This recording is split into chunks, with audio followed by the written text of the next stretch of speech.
Life After 50, The Science, Stories, and Soul of Reinvention. After 50, life doesn't end, it deepens. The world may try to convince you otherwise, whispering that your best years are behind you. But what if the truth is exactly the opposite? What if this chapter, this quieter, slower, wiser chapter, is the one where you finally come home to yourself? This is not a time of decline. It is a time of powerful transformation.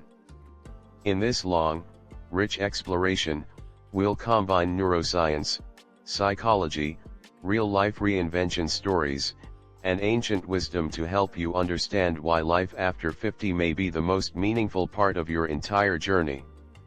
Whether you're 52 or 82, this video is your invitation to reflect, release, and rebuild on your terms.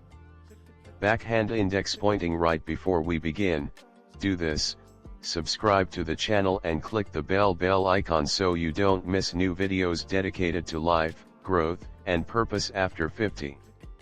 And if this speaks to you, please like this video and share it with someone who needs to hear that it's never too late to begin again. Grab something warm to drink. Find a comfortable seat.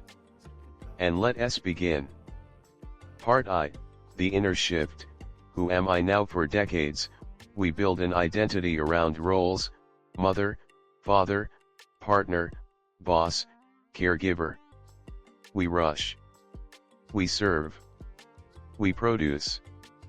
But somewhere after 50, the scaffolding starts to fall away. What's left you? You without the title. Without the routine. Without the obligations. This moment, while confusing, is sacred. It's the beginning of reintegration, where the self you silenced for years begins to speak again. According to Carl Jung, midlife is when the soul demands to be heard. In fact, some therapists call this the second adolescence, a time of emotional rebirth.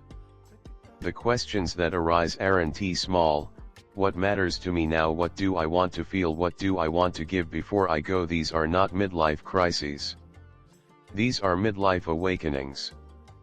Part 2, what science says about aging and the brain. Let us get nerdy for a moment, because the science of aging is incredibly hopeful. 1. Neuroplasticity doesn't stop. Contrary to old belief, the brain doesn't shut down after 50. In fact, it rewires.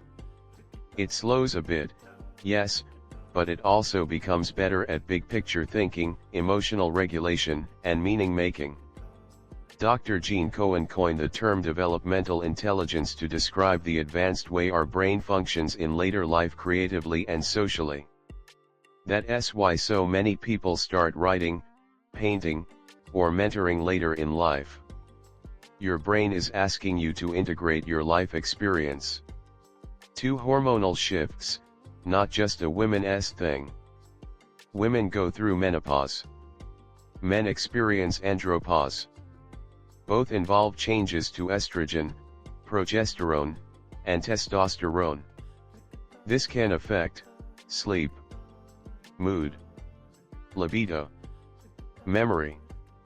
But here's the good news: studies show that lifestyle changes, especially movement, nutrition, sleep, and social connection, can dramatically buffer the effects. You're not broken. You're transforming. 3. The U-curve of happiness. Multiple studies have revealed a U-shaped curve to happiness. It dips in your 40s, but rises again in your 50s and beyond. Why? Because you begin to let go of comparison. You accept who you are. You know what matters. Harvard's 85-year study on adult development shows that meaningful relationships and emotional health, not money or status, are what define happiness in later life. So if you're feeling uncertain, you're not lost, you're on the path. Part 3, real stories of reinvention. Maria, the late life artist. Maria, 68, raised 4 children and cared for her husband during his illness. At 60, she picked up watercolors just to try. 8 years later, She's had her third gallery show. It wasn't about success. It was about joy. James, the pilgrim who walked to Jerusalem. At 55, after a corporate layoff, James sold everything and walked from Spain to Jerusalem. I didn't walk away from life. I walked toward it. He now teaches workshops on pilgrimage, presence, and purpose.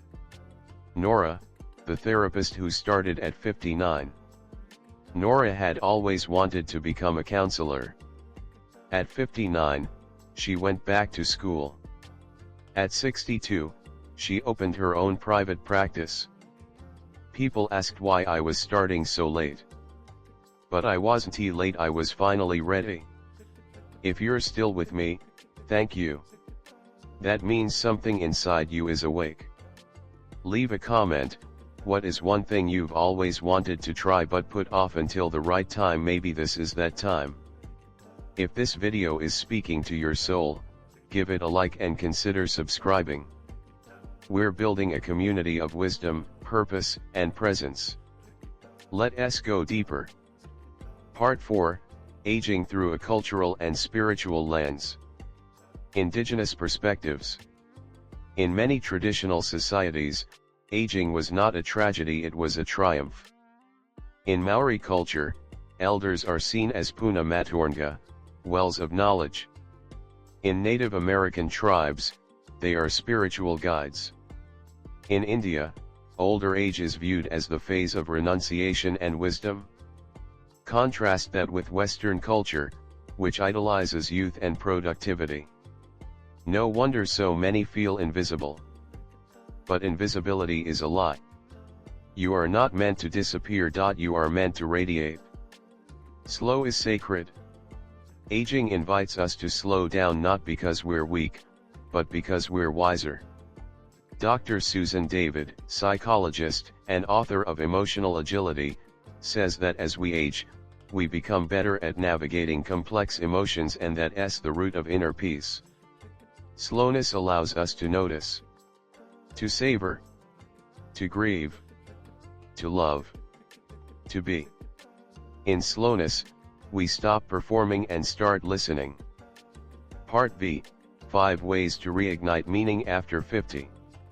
1. Create a wisdom journal. Every night, jot down something you learned, remembered, or questioned. This practice affirms that your experience is valuable. 2. Move like it's prayer.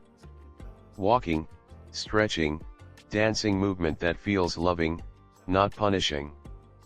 3. Connect with others who get it. Start a conversation group. Join a class. Talk to strangers. Aging alone is an illusion. Connection heals. 4. Teach what you've lived. Your story, yes, yours, can light the path for someone else. Share it. Speak it. Write it. 5. Redefine what success means. Success now means peace, presence, and impact, not applause. Conclusion, the page in front of you. You are not lost. You are being invited to begin again. To soften. To rise. This Life After 50 isn't the epilogue, it's the second volume. The one where you finally stop rushing and start remembering who you were before the world told you who to be. You don't need a reinvention plan. You just need permission to be real. So breathe. Listen. Trust. You are not too late. You are exactly on time. If this video stirred something in you, don't keep it to yourself. Share it with a friend, a sibling, a parent, someone who needs to be reminded they're not alone. Comment below, what's one thing you're choosing to reclaim in this new season of life, and of course, subscribe to Wisdom of Old for more soulful content created just for this incredible chapter of life. You are not fading. You are focusing.